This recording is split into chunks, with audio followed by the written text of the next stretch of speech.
Hi all. Everything in my video is pulled from the public domain, and I am using them under the Fair Use, Fair Dealings guidelines.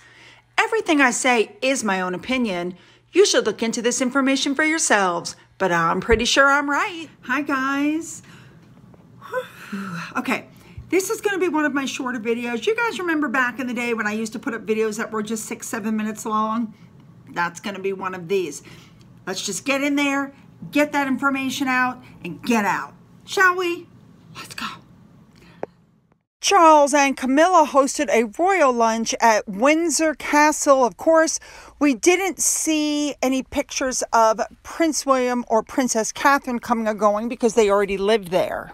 Princess Royal Anne and her husband Sir Tim Lawrence were spotted as they arrived at the castle. Next up, we have the Earl and Countess of Wessex and their daughter, Lady Louise. The son, James Viscount, was not present. And didn't Louise and Sophie just look lovely? And I thought it was kind of a nice touch that Edward was the one driving the car. Next up, arriving, we saw King Charles and Queen Camilla. Yes, you could see the stress on the king's face. We all know whose fault that was. Next scene was Mike, Zara, Mia, Lena, and Lucas Tyndall, the whole family. And didn't they look wonderful and very happy? Next up, Prince Edward, Duke of Kent, and his granddaughter, Lady Marina Windsor, daughter, Lady Helen Taylor, and her family were seen there going for lunch. Prince and Princess Michael of Kent were also pictured. You know who you didn't see? Andrew, but since he lives there again at, on Windsor property, he probably was there and just wasn't pictured. When the luncheon was over, King Charles left Windsor Castle. Apparently, he's planning on going to Sandringham, which is where the Queen always went, but he will leave Sandringham for Birkhall shortly after Boxing Day instead of staying until February. That's what his mother, Queen Elizabeth, used to do, but apparently he's going to set his own traditions. Good for him. Next up, it was announced that there were 20 national charities selected to receive the Queen Elizabeth Platinum Jubilee Volunteering Award, which I think was a wonderful thing. I think this is like the last thing, though, that they're putting out, but it just seems really nice. It's a nice tribute to her life. All right, moving on.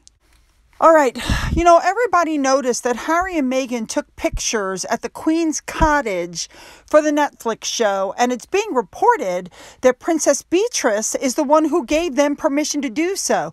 First of all, I don't know how true that is because I don't think she has the right to give permission. That cottage was Queen Elizabeth's playhouse when she was a little girl. There's a picture of her when she was 10 years old in front of it. It was a gift to her as a small child. It's being reported she's the only family member still talking to them. Remember when Eugenie and Jack were in the Netflix documentary? Well, do you guys remember this, which, by the way, took place long after the taping? First, Harry turns around and Jack and Harry do this eye thing, and Jack breaks contact, and you can just see the look of just fury on Harry's face. So he and Meghan go to get in the car, but watch what happens as they start to pull away. Meghan and Eugenie lock eyes, and the look on Meghan's face is not a good one. Something obviously took place there. All right, remember when I reported to you yesterday that the king canceled ITV and went with BBC for his Christmas speech, and we were wondering what the heck happened? Well, come to find out, ITV was going to broadcast Prince Harry's, interview, and they were going to run promos like before and after the Christmas speech, and Charles didn't want it taking over, so he just canceled ITV. Smart move. Moving on. All right, next up, I already showed you the Prince and Princess's Wales Christmas card with the kids, lovely. And I showed you Charles and Camilla's card, also very nice, wishing a happy new year. And now Prince Edward and Sophie put up a card that said, in memory of happier days. I think that's just touching. They put the Queen on the card, and when you opened it up, the Queen and Prince Philip were inside the card as well. That is in sharp contrast to the card put out by Harry and Meghan. Their card reads, From our family to yours, and on behalf of our team at Archewell Foundation, Archewell Audio, and Archewell Productions, we wish you health, peace, and a very happy new year. People could not help but notice that the card mentioned nothing about Christmas. Your Christmas card didn't even say Happy Christmas, Merry Christmas. Ugh, weird. We all know that Princess Catherine, Princess of Wales, did the very special concert, and she did a promo for it. Watch this. Join us this Christmas Eve for a very special service at Westminster Abbey, full of festive carols and beautiful performances as we celebrate what makes this the most wonderful time of year. Royal carols together at Christmas. All right, another thing just came out, which I found interesting. Remember how Harry and Meghan were basically complaining about Nottingham Cottage and how small it was for them? Well, what they forgot to let everybody know is that the Duke and Duchess of Gloucester were being moved from their 21-room apartment at Kensington Palace to allow for an extensive refurbishment for Harry and Meghan. And at the last minute, Harry and Meghan, who probably, I believe, would have been living next to William and Catherine, were like, we're not going to live there. And that's when they were offered Frogmore Cottage. So that little cottage they were complaining about, Nottingham Cottage, was where Harry lived just fine before he married Meghan. It's where William and Catherine lived as well. And the only reason they were still there was because their 21-room apartment was being refurbished. Next up, there's articles out saying that Americans are getting tired of Harry and Meghan's attacks on the royal family. I myself have to say, I'm like so sick of hearing about them and their woe is me stuff. And here I am in the United States. I'm totally sick of hearing about them. I have Meghanitis. It's like, ugh.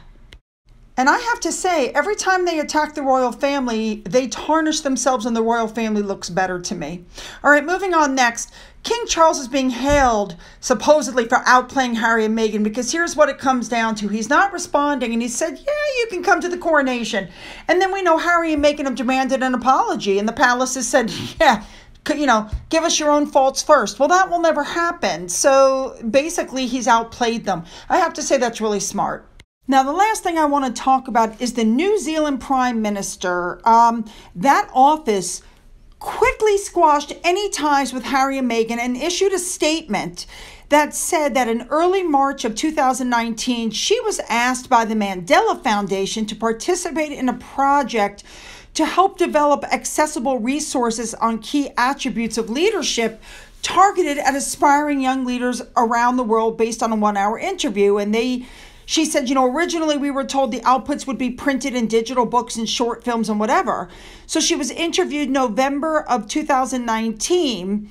And in March of 2020, a short book was published based on the interview. And in 2021, the Nelson Mandela Foundation advised the Prime Minister's office that they secured an agreement with Netflix to broadcast this series of interviews. And then in May of this year, they were notified that Harry and Meghan are introducing the series, saying, this is 2.5 years after the interview was recorded. And all communication throughout has been with the foundation, not with Harry and Meghan. So Cameron Walker, who is a GB News reporter, said that this is a clear indication that the Prime Minister of New Zealand wants to distance herself from this involvement, and it proves that Harry and Meghan's influence isn't as strong as it first appears. All right, you guys, I'm going to end with this picture of me taken in December of 2015 before I stopped dyeing my hair. And I was working for Christmas, and our ER doctor was artistic, and she painted that on my face. Very nice. All right. Leave those comments because I want them. Don't forget to hit the subscribe button and the bell to be notified of all uploads. Don't forget to go into the description box and you will find the links to Twitter, Getter, Rumble, my email, my Patreon. To those of you who have donated to my coffee fund and through the thanks button, thank you so much. Don't forget, we're not starting the fundraiser till January 1st.